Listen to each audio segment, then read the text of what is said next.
Thank you. My name is Brother Sean, or the Barefoot Franciscan, or Father Ted to his friends. This is a heart reflection.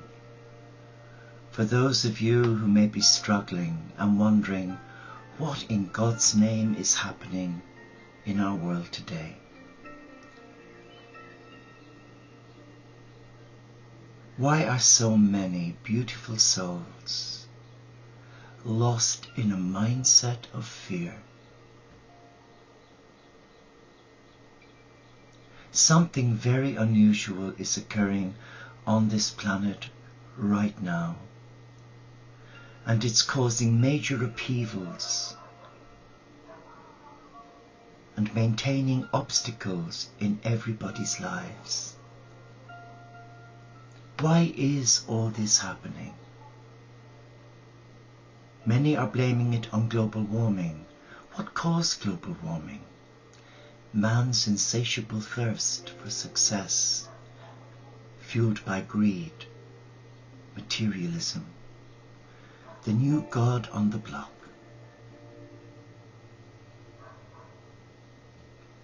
Yes, we have pressed the destruct button by ignoring fact, by developing the ostrich syndrome, burying our head in the sand. Why do we rely on our governments to be more proactive against global warming, against global poverty, against injustice? Why does it take the ordinary person in the street to stand up and say enough? Why is all this happening to the children of God? To the Muslim, the Christian, the Jew, the Baha'in, the Buddhist, the Sikh, the Hindu, the atheist, agnostic, pagan, Wiccan. Why is it happening? And why does it hurt so much? Are we doing something wrong? Is there something in my life that I need to address? Is it what we call truth time, where we have to come back to common sense? Put aside the iPhone, the iPad, cease texting, and sit in the silence of our own home and listen to our heart. I guess the time has come. It came a long, long time ago, before Jesus was born, before the Lord Buddha came, where man turned against his own. And you only have to pick up a daily paper or switch on your TV or radio and hear of the atrocities that are happening in the world. Genocide, chemical weapons used on one's brothers and sisters, military raping young girls and their children, men indulging in pedophilia, church leaders responsible for mass executions. You look at church history, and the Catholic Church is not free either. When you consider what it did to the indigenous peoples of the Americas in the name of God. Look at the Spanish Inquisition, the Reformation, where Henry VIII, the King of England, because he couldn't get his own way, as many do today, he decided to set up his own church. And as a result, confiscated all the monasteries. We're doing exactly the same today, aren't we? But we're doing it in a subtle way. I've seen it in our little community, the Teo community of St. Francis, with brothers and sisters who start off well, with the right intentions, and then they become greedy, dissatisfied with their self, their lot. You can see signs of envy, because another brother or sister comes from a well-connected family, or they're more articulate or have skills that they want but are not willing to ask for.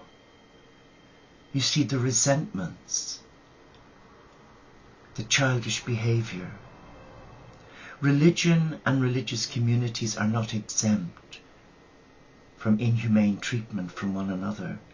As a young nursing monk in a Catholic community, I witnessed some pretty awful barbaric practices carried out in the name of religion. And I'm aware of supporting priests and religious and imams who've experienced similar within their community, where a member discovers their gender orientation for the first time and realize, through no fault of their own, they're lesbian or gay. And because of the teachings of their church, condemning them as evil, parasites, they go and hang themselves. What's this all about? Why have we become such a judgmental, unforgiving, self-centered people? Where are we going wrong here? And why are we allowing others to destroy us? What has happened to people power? When the Spice Girls came on the scene, we had girl power. But what about the homeless? What about the young men and women who fall by the wayside into drugs? Locking them up isn't the answer. What about those who completely disregard the laws of nature and through greed and deceit destroy our rainforests for the sake of progress? Why do our politicians and senators promise us the earth to get elected, and then when they're in power they play the party game and they become corrupt? But that's in every walk of life. And I guess that is the battle of wills that you and I have to work through every day. I know I do. There are days when I think, I'm coming out of this habit. I'm going to start being me. But that's the head, the ego. And I don't trust it, because I lived by its rules for many years where I was deeply unhappy. And today I'm not willing to compromise my inner peace, even for a lottery win. Oh yes, our community would benefit from a benefactor to give us some land, so we could establish our eco-sustainable community, the Abbey of Peace and Compassion, where men and women of different faiths could come together 3 times a day and sing and dance in the presence of Gaia and a loving God.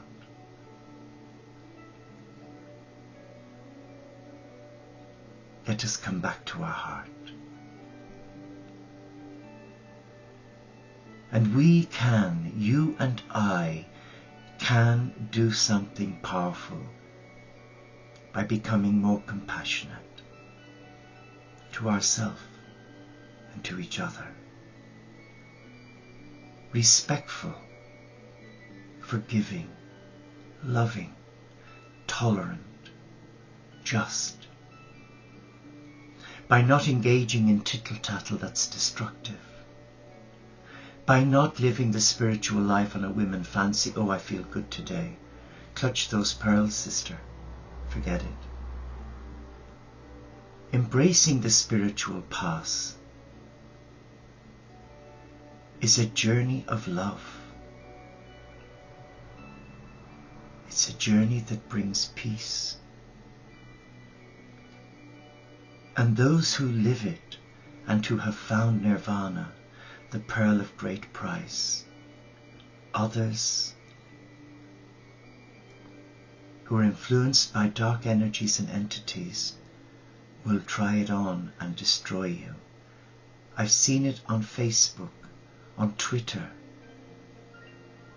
where they will discredit you. My own brother discredited me 2 years ago on the internet because I challenged him in love for issues concerning my dear mother who died, where she was being ripped off, where they were using her funds for their selfish lifestyle,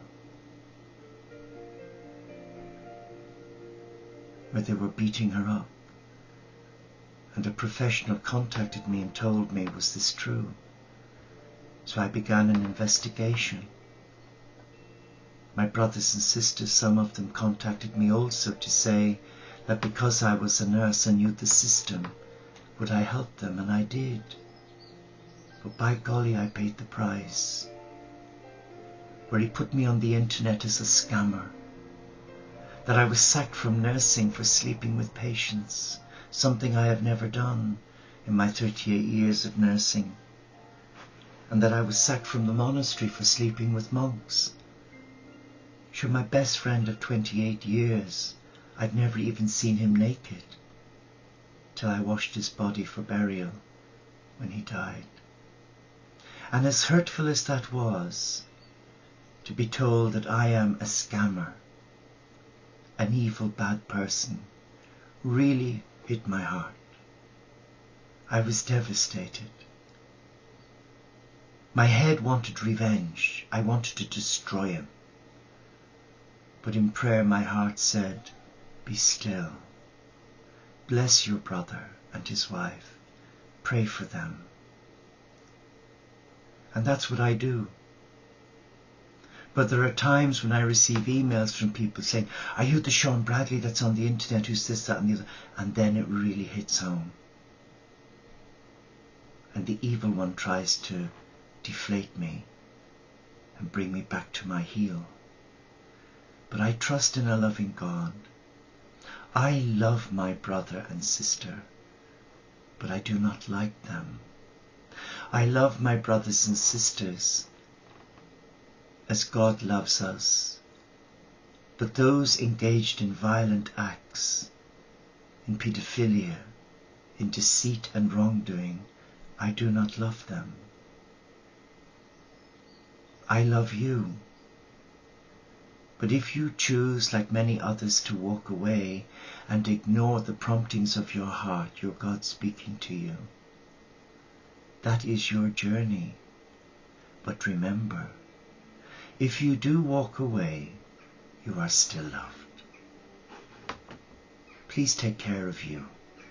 And remember, you cannot tell someone you love them if you do not love yourself. What a challenge. Namaste.